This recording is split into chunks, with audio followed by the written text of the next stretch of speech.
হলে ঢুকানো ছাড়াই, পরীক্ষার হলে ঢুকে লেখালেখি ছাড়াই আল্লাহ তাআলা আমাদেরকে দয়া মায়া করে রব্বে করিম মুসলমান নামটা আল্লাহ তাআলা আমাদের জন্মসূত্রে আল্লাহ তাআলা লিপিবদ্ধ করে দিয়েছেন। সুবহানাল্লাহ। আরে ভাই, দুনিয়া সব কিছু নিয়ে ভাবেন, নিজের অস্তিত্ব, নিজের জীবনটা নিয়ে একটু ভাবেন। আমি কি, আমি কে, আল্লাহ তাআলা আমাকে কি বানিয়েছেন, আমার উপরে কি দায়িত্ব দিয়ে আল্লাহ তাআলা পাঠিয়েছেন। মুসলমান ভাইরা আমার, এগুলা ভাবা দরকার। এই জন্য তো হযরত উমর রাদিয়াল্লাহু তাআলা আনহু, আমরা এগুলা ভাবতে সময় পাই না, আমরা এগুলা ফিকির করার সময় পাই না, কিন্তু দুনিয়ার যা কিছু আছে সব কিছু নিয়ে চিন্তা করা, ভাবনা, ফিকির করা, এইগুলোর সময় আমাদের বের হয়। কিন্তু নিজেকে নিয়ে নিজে একটু ভাবা, নিজেকে নিয়ে একটু চিন্তা ফিকির করা, নিজের জন্য একটু সময়কে বের করা, এটা আমাদের কপালে জুটে না। এই সময়টা আমরা বের করতে পারি। হযরত উমর তো বলেছেন, মুতু ক্বাবলা আন তামুতু। আমরা মানুষ মরে, অথচ হযরত উমর বলেন, এই যে মানুষ যে মারা যাচ্ছে চোখের সামনে, কত মানুষ মারা যাচ্ছে ঈমান হারা হয়।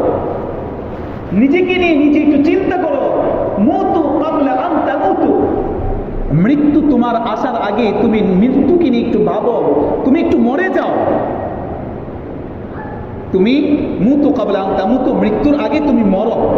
অর্থাৎ মৃত্যুর যে একটা, আমার জীবন থেকে যে একটা মৃত্যু নামক একটা সংবাদ আসবে, আমার সাথে যে আজরাইল আলাইহিস সালাম একটা সাক্ষাতের ব্যাপার আছে, করবে। এরপরে যে কিছু কিছু কাজ আমার সম্মুখে যে হচ্ছে, এটি নিয়ে তুমি একটু ভাবো। এটাই বলছে যে মরার আগে তুমি একটু মরো। যদি এই কাজটা যদি একাকিত্বভাবে যদি একটু যদি করতে পারেন, আপনার ঈমান পরিবর্তন হয়ে যাবে। এই এতটুকু সময়ও আমরা বের করতে পারি না নিজের জীবনের জন্য। হাসিবু ক্বাবলা আন তুহাসিবু আলাইকুম। আমরা সব কিছু নিয়ে ভাবি, সব কিছুর হিসাব কিতাব আমরা করি। হযরত উমর বলেন, হাসিবু ক্বাবলা আন তুহাসিবু আলাইকুম। তোমরা দুনিয়ার সমস্ত হিসাব করে থাকো, ওই হিসাবকে ছেড়ে দিয়ে নিজের হিসাবটা একটু নিজে চুকে নাও, নিজে একটু করে নাও। দিন শেষে নিজের জন্য নিজে একটু হিসাব করো। কোন ব্যক্তি যদি এই উক্তি, এই কবিতার, এই বাক্যের এই শব্দটা নিয়ে যদি একটু ফিকির করে, যে হাসিবু ক্বাবলা আন তুহাসিবু আলাইকুম, যে হিসাব, নিজের হিসাবটা নিজে একটু আগে করে নাও, যদি এটা আমরা যদি করতে পারি, নিজের জীবন ইহকাল পরকাল আলহামদুলিল্লাহ সুখময় হয়ে যাবে। আমরা এখানে, আমি সহ আমরা এখানে যারা আছি, বলেন এই যে মরার যে একটা চিন্তা, আখিরাতের যে একটা ফিকির, নিজের যে একটা নিজের যে একটা হিসাব কিতাবের ব্যাপার, এই যে একটু সময়কে বের করা, আমরা কি আদৌ কি পেরেছি? এখানে যারা আছি 70-80 বছর বয়স পার হয়ে গিয়েছে, বলেন তো এই জিনিসটা নিয়ে কয়দিন আমরা একটু ফিকির করেছি? মুসলমান তো হলাম, বাপদাদা মুসলমান, সেই সূত্রে ওয়ারিশ সূত্রে মুসলমান হয়েছি, সেইভাবে আমারও জিন্দেগি চলছে। ও ভাই, ওয়ারিশ সূত্রে মুসলমান হলেই শুধু হবে না, সাহাবায়ে কেরাম যেভাবে ঈমান আনয়ন করেছেন, ঈমানের উপরে অটল অবিচল সীসাডালার প্রাচীরের মতো মৃত্যুর আগ পর্যন্ত যারা টিকে ছিল, তারাই হচ্ছে প্রকৃতপক্ষে মুসলমান। আমরা যারা মুসলমান দাবি করি, আসলে এই মুসলমানিত্ব আল্লাহর দরবারে কতটুকু গ্যারান্টেড হবে একমাত্র রব্বে কারিমই ভালো জানে। তো সাহাবায়ে কেরাম রিদওয়ানুল্লাহি তাআলা আলাইহিম আজমাইন ঈমানকে যখন কবুল করেছেন, ইসলামের ছায়াতলে তারা যখন এসেছে, তখন দুনিয়াদারি আর এরকম চিন্তা ফিকির তাদের মধ্যে ছিল না। তবে হ্যাঁ, বলতে পারে তাহলে কি দুনিয়াদারি কি কিছু করে নাই? হ্যাঁ, অবশ্যই করেছে। আল্লাহর হুকুম আগে, আল্লাহর হুকুমের ভিতরেই তো দিনদারিত্ব রয়েছে। দিনের কাজ তো আল্লাহর হুকুমের বাহিরে না। প্রত্যেকটি জিনিসই আল্লাহ রাব্বুল আলামিন তার এই দিনের ভিতরে, ইবাদতের ভিতরে আল্লাহ তাআলা আপনার জিন্দেগি সাজানোর জন্য সব কিছু রব্বে কারীম সেটিং করে দিয়েছেন, ফিট করে দিয়েছেন, যেন আল্লাহর দিনের বাইরে, আল্লাহর হুকুমের বাহিরে বান্দা কোনো দিকে কোনো কিছুর জন্য বের হওয়া লাগবে না। আল্লাহ তাআলা সেই সিস্টেম করে দিয়েছে। আল্লাহর নবী সাল্লাল্লাহু আলাইহি ওয়াসাল্লাম আমাদের শ্রেষ্ঠ নবী, আখিরি নবী, রহমতের নবী, সেই নবী মুহাম্মদ সাল্লাল্লাহু আলাইহি সাল্লামের উম্মত। সাহাবাই কেরামও তার উম্মত ছিলেন। সাহাবাই কেরাম এই যে ইমানের উপরে, ইমান নামক দৌলতকে তারা এমনভাবে চিনেছেন, এমনভাবে তারা এটাকে চিনেছেন যে সব কিছুর বিনিময়ে সব ত্যাগ করতে পারি, সব কুরবানি করতে পারি, কিন্তু ইমান ছাড়া যাবে না, ইমান ছাড়া যাবে না। আমরা সাধারণ জিনিসের জন্য আমাদের এমন একটি অবস্থা হয়ে যায়, নিজের ইমানকে বিক্রি করে দিই, নিজের ইমান থেকে সরে যাই, আল্লাহর হুকুম থেকে আপনি আমি বিচ্ছিন্ন হয়ে যাই। সাধারণ দুনিয়া লোভী, দুনিয়া কিছু পাওয়ার উদ্দেশ্যে, দুনিয়ার কিছু সামগ্রী পাওয়ার লোভে আমরা আল্লাহর রাসূলকে আমরা ভুলে যাই, আল্লাহর রাসূলকে তো ভুলে যাই, এবং নিজের যে আপনজন, সেই আপনজনগুলোকে আমরা ভুলে যাই। সম্মানিত ভাইরা, আল্লাহর নবী সাল্লাল্লাহু আলাইহি ওয়াসাল্লাম মক্কা ছেড়ে মদিনায় গেলেন।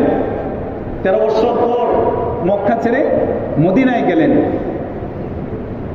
মদিনায় যে ইসলাম যারা কবুল করেছে, মুহাজির যারা ছিল, তারা যে ইসলামকে কবুল করেছে, হায়াতুস সাহাবা নামক একটি কিতাব আছে, কয়েক খণ্ডে আছে।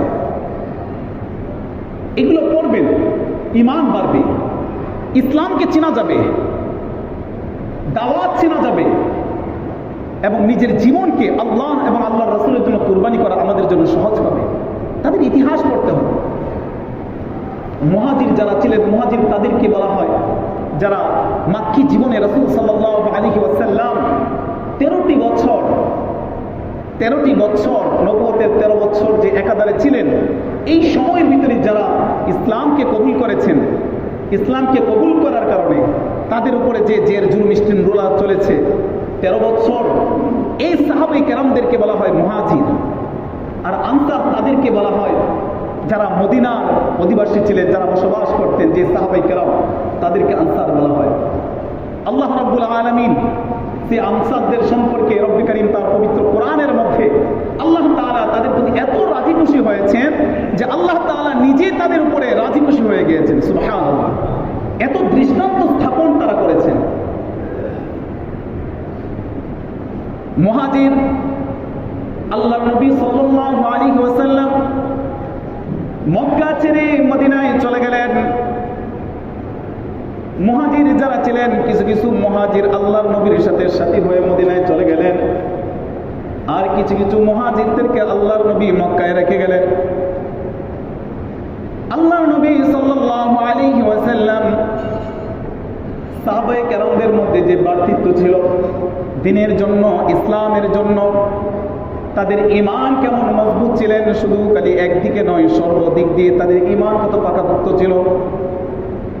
মুহাজিররা যখন মদিনায় প্রবেশ করলেন, আনসার সাহাবায়ে কেরাম প্রত্যেক মুহাজিরকে ইস্তেকবাল জানিয়ে তাদেরকে কবুল করে নিলেন, এবং একজন একজন করে, একজনের ভাগে ভাগে একজন মুহাজিরকে নিয়ে গেলেন। আমাদের মধ্যে ভ্রাতৃত্ববোধ নেই, ভাই ভাইয়ের সাথে সম্পর্ক নেই। যে ভাই এক মার গর্ভে 2 সন্তান 5 সন্তান জন্মগ্রহণ করেছে, ভাই ভাইয়ের সাথে ভালো সম্পর্ক নাই, বোন বোনের সাথে ভালো সম্পর্ক নাই, বাবা তার সন্তানের সাথে, সন্তান তার বাবার সাথে কোনো সম্পর্ক নাই। অথচ আল্লাহর নবীর সাহাবায়ে কেরাম যাদেরকে কোনোদিন আনসাররা দেখে নাই, মুহাজির যারা ছিলেন তারাও আনসারদেরকে দেখে নাই, কারোর সাথে কোনো রক্তের কোনো সম্পর্ক নাই, কোনো আত্মীয়তার কোনো সম্পর্ক নাই, কোনোদিন তাদেরকে একজন আরেকজনকে কেউ কোনোদিন দেখে নাই। তারা শুধু মক্কা ছেড়ে মদিনায় হিজরত করলেন। তারা একটা হাদিসকে তারা অনুকরণ করেছেন, আল মুসলিমু আকুল মুসলিম। আমরা যে যে বর্ণের হই না কেন, যে কোনো কৃষ্ণাঙ্গেরই হই না কেন, উঁচু নিচু মানের যে ব্যক্তি হই না কেন, আমরা সবাই এক, আমরা হলাম মুসলমান, আমরা হলাম ভাই ভাই। আল মুসলিমু আকুল মুসলিম। কেউ পদের দিক দিয়ে উন্নতি করতে পারে, উপরে থাকতে পারে, কেউ নিচে থাকতে পারে, কিন্তু একটা জায়গায় যে সবাই সমান, সবাই হলো মুসলমান, সবাই হলো ভাই ভাই, এর মধ্যে কোনো ভেদাভেদ নাই, এর মধ্যে কোনো পার্থক্য নাই। ইসলাম এর মধ্যে কোনো পার্থক্য করে নাই।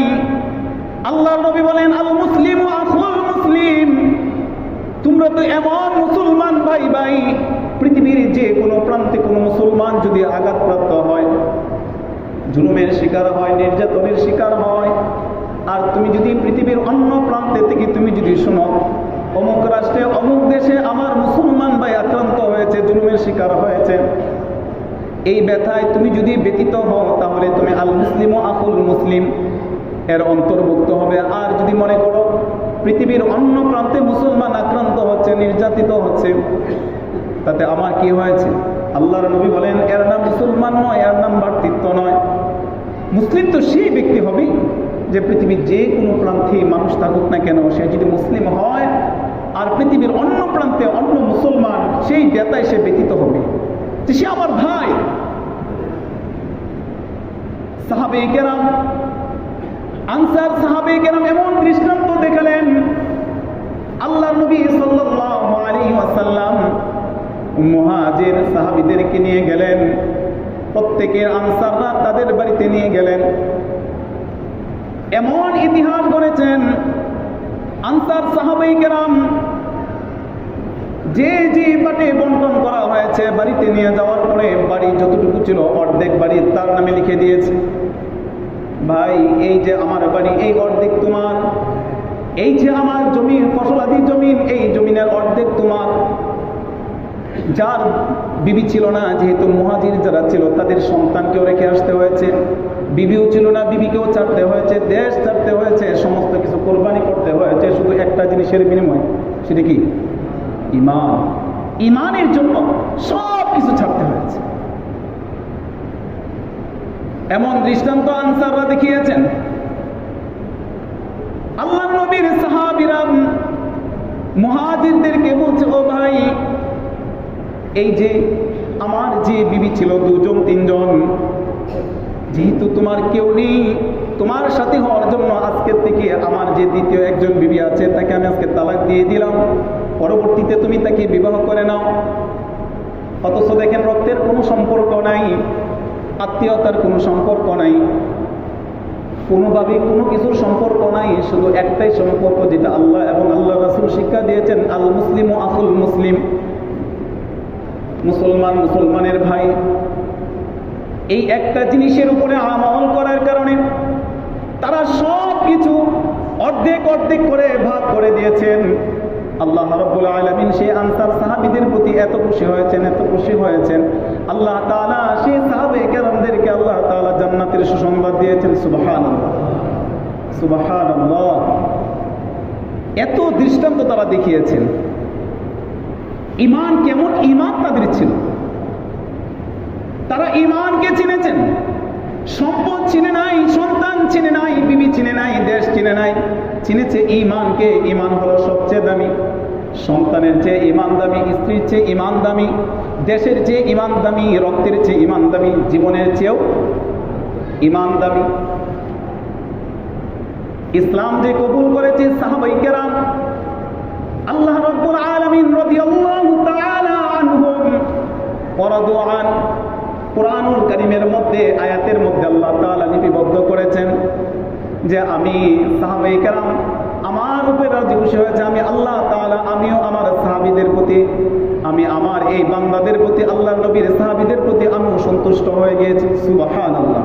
কুরআনের মধ্যে আল্লাহ তাআলা বলেছেন রাদিয়াল্লাহু তাআলা আনহুম ওয়া রাদু আন, তারা আমার প্রতি রাজি খুশি হয়েছে, আমিও আল্লাহ তাআলা তাদের প্রতি রাজি খুশি হয়েছি। সুবহানাল্লাহ।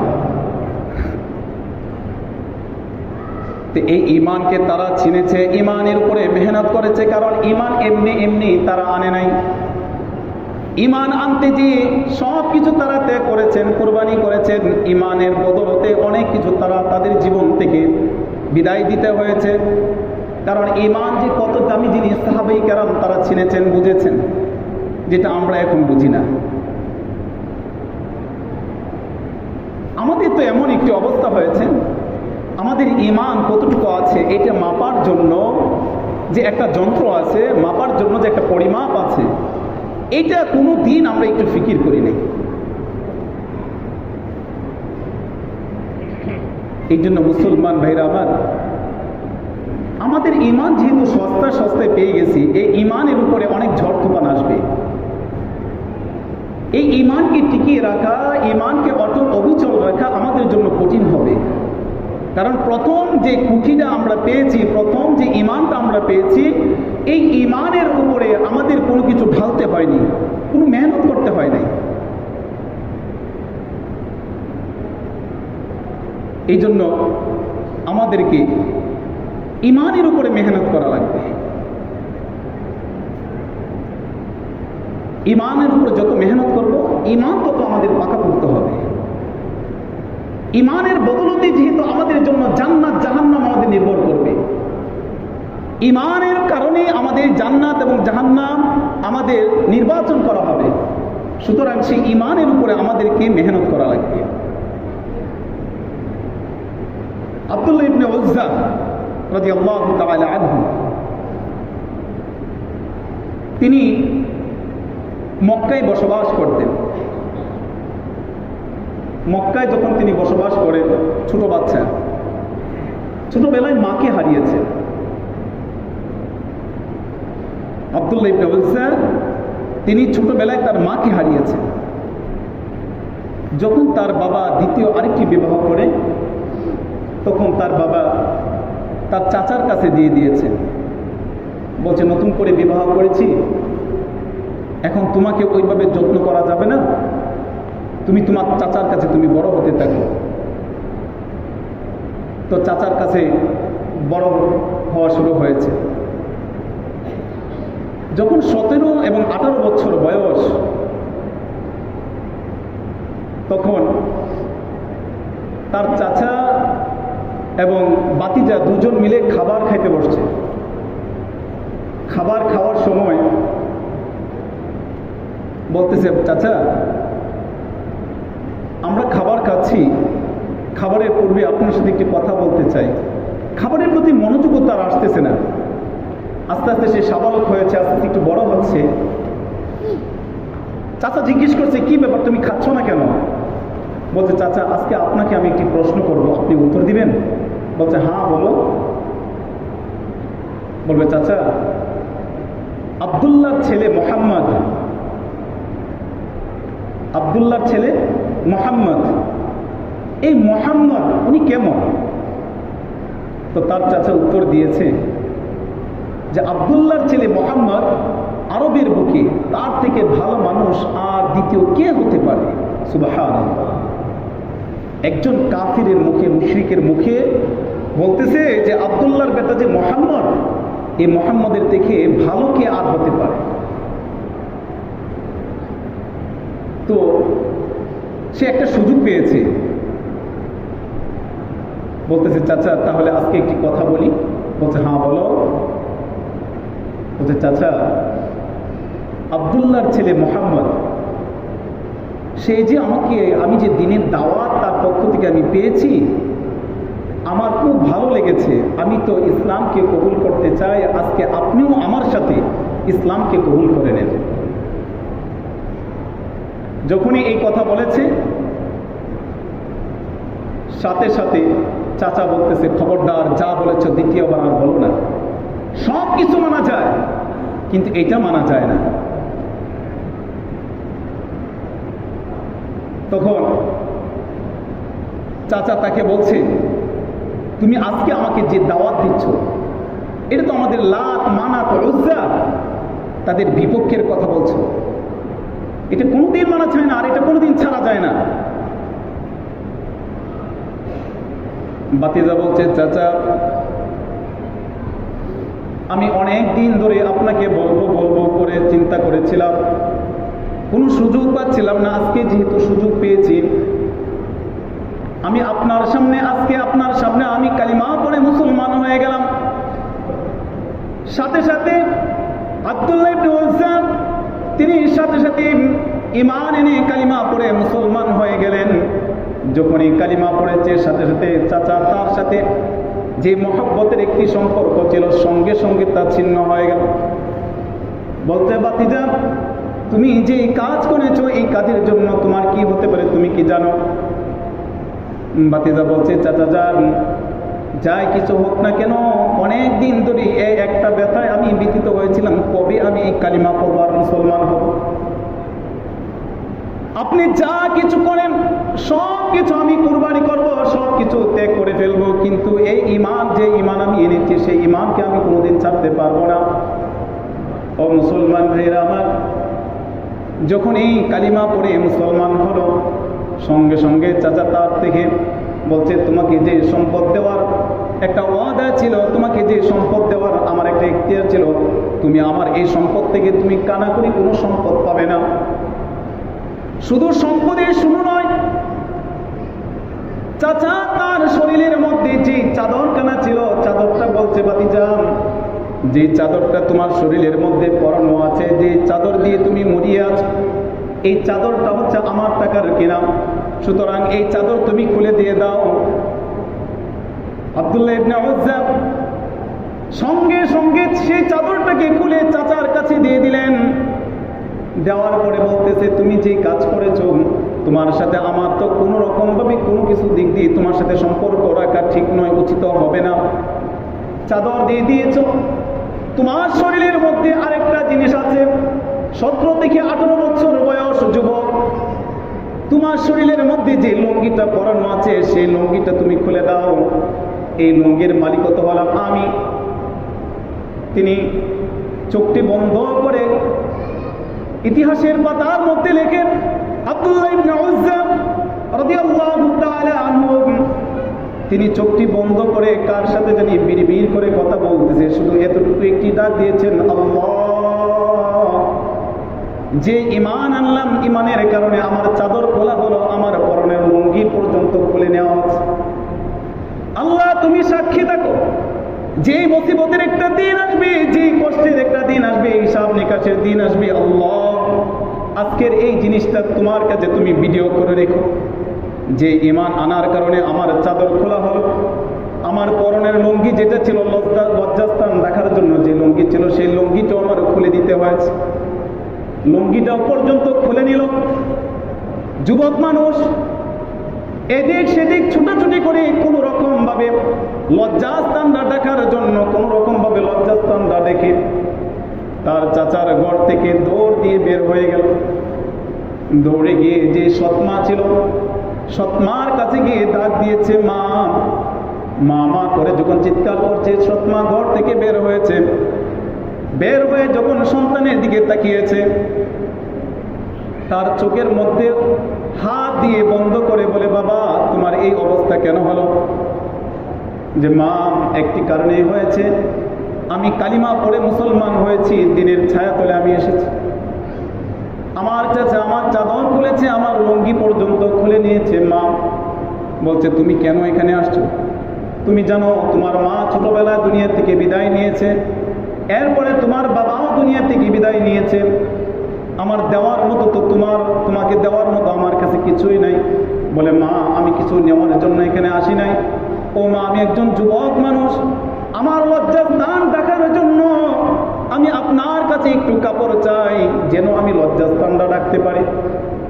মা ঘরের ভিতরে ঢুকলেন, ঢুকার পরে কিছু কাপড়, কম্বলের মতো অল্প কিছু কাপড়, সেই কাপড় এনে দিলেন।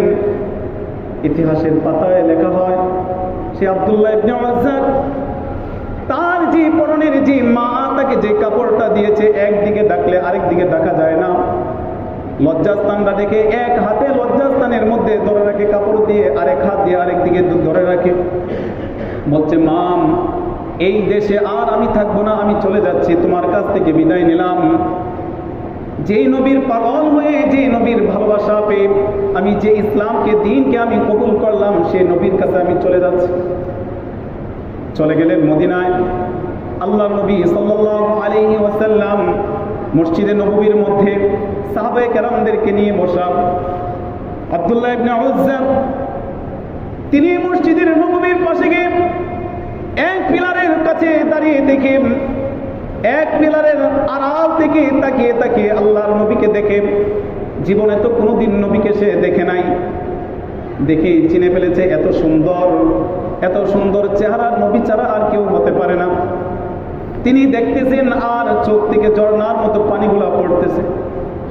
আর বলতেছে ইনি নবী, কেন আমি আগে বুঝলাম না, কেন আমি আগের থেকে এখানে আসলাম না। এইভাবে তিনি আড়াল থেকে কাঁদতেছে আর রাসূলের দিকে তাকিয়ে আছেন। আল্লাহ নবী সাল্লাল্লাহু আলাইহি ওয়াসাল্লাম হঠাৎ করে তাকিয়েছেন সামনের দিকে, দেখে যুবক একটি ছেলে সে পিলারের আড়াল থেকে দাঁড়িয়ে দাঁড়িয়ে উঁকি মেরে দেখতেছে এবং শরীরে কোনো কাপড় নেই, অল্প একটু কাপড়, সেই কাপড়টা নিয়ে এদিক এদিক শুধু টানাটানি করতেছে আর উঁকি মেরে শুধু খালি দেখতেছে।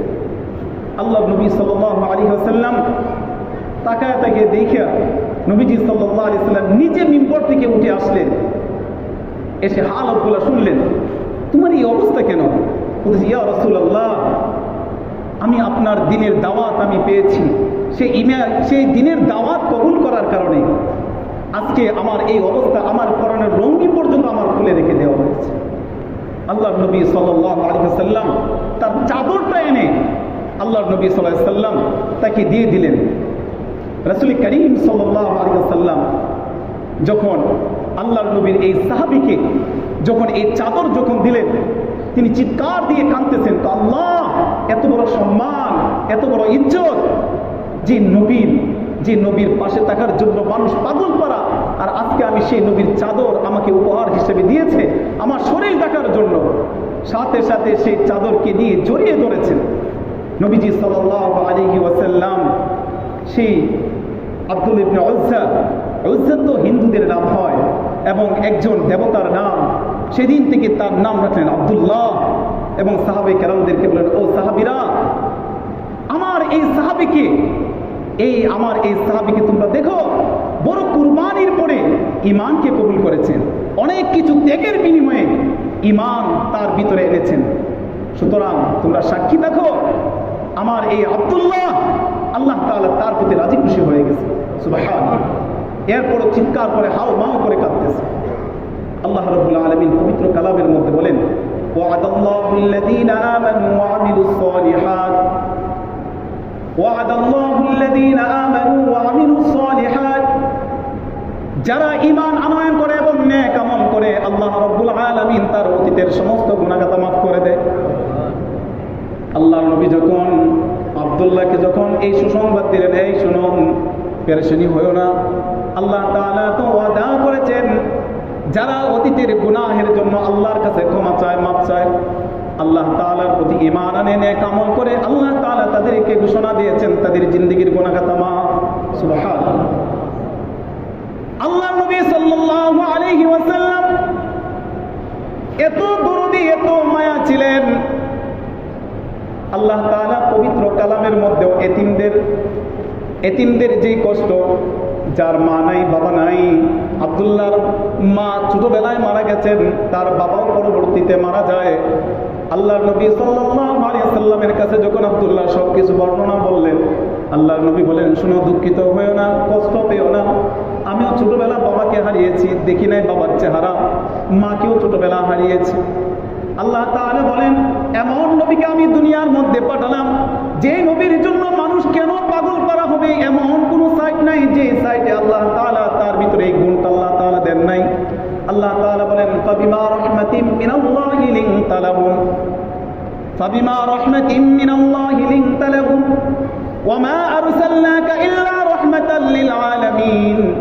আল্লাহ তাআলা রহমত দিয়ে, বরকত দিয়ে আল্লাহ তাআলা তার নবীকে পাঠিয়েছে, রহমত হিসেবে আল্লাহ তাআলা পাঠিয়েছে।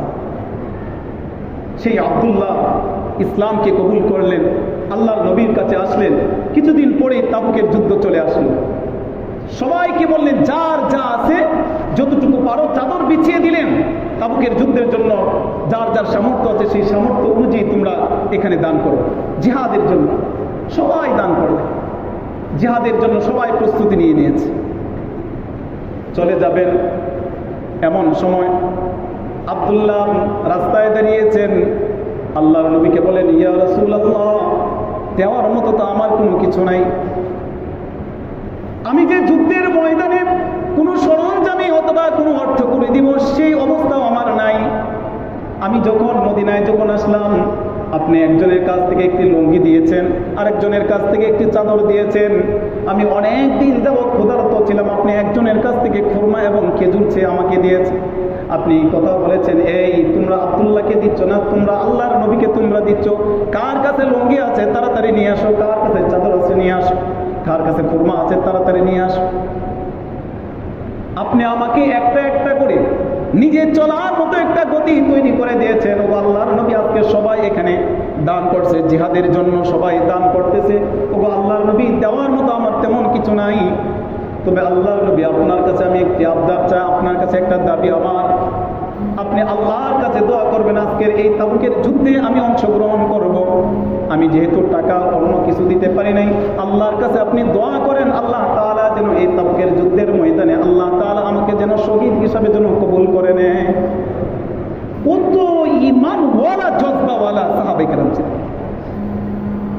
আমরা জীবন তো দেব দূরের কথা, যদি বলা হয় রাসূলের ইজ্জত রক্ষায় মাঠে যাব, ইজ্জত রক্ষায় মিছিলে যেতে হবে, ঈমান রক্ষায়, দ্বীন রক্ষায় মাঠে ময়দানে যেতে হবে, তখন অজুহাতের আমাদের কোনো শেষ থাকে না। আর সাহাবায়ে কেরাম তাদের ঈমান তারা বুঝেছে কত দামি জিনিস। ঈমানটা তাদের কাছে কত দামি।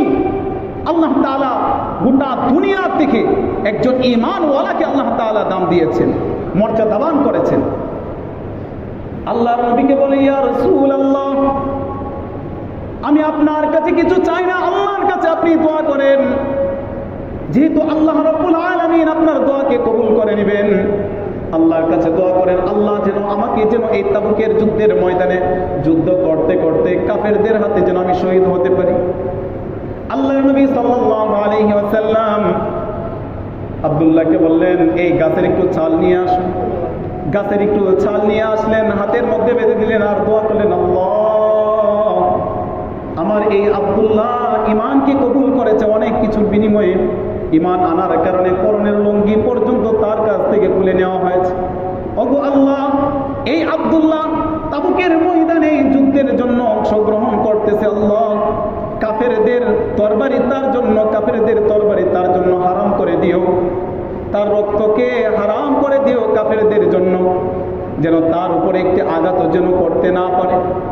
আল্লাহ নবী সাল্লাল্লাহু আলাইহি ওয়াসাল্লাম এইভাবে যখন দোয়া করতেছে, আব্দুল্লাহ বলতেছে, ও আল্লাহর নবী, আমি চেয়েছিলাম আপনি যেন আমার জন্য দোয়া করেন, আমি যেন শহীদ হতে পারি, আর আপনি দোয়া করতেছেন কাফেরদের তরবারি আমার জন্য যেন হারাম হয়ে যায়। আমি চেয়েছি একটা, আর আপনি দোয়া করতেছেন আরেকটা।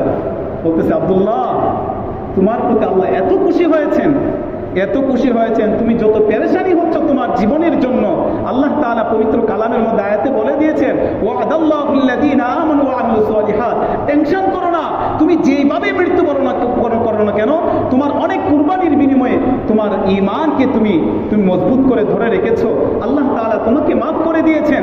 এবং তাবুকের যুদ্ধে কাফেরদের জন্য কাফেরদের তরবারি তোমার জন্য হারাম করে দেওয়া হয়েছে। এই জন্য আল্লাহ রাব্বুল আলামিন তোমাকে যেভাবেই তোমাকে মৃত্যুবরণ করুক না কেন, আল্লাহ তাআলা তোমাকে শহীদের মর্যাদায় দান করুন। সুবহানাল্লাহ। তাবুকের যুদ্ধ শেষ হয়ে গেল। কিছুদিন পরে আব্দুল্লাহর জ্বর আসলো। জ্বর আসার পরে আল্লাহর নবী শুনলেন আব্দুল্লাহ ইন্তেকাল করেছেন। তিনি চলে গেলেন। যাওয়ার পরে যখন তাকে লাশ যখন শোয়ানো হলো, আল্লাহর নবী সাল্লাল্লাহু আলাইহি ওয়াসাল্লাম সাহাবায়ে কেরামদেরকে বলেন,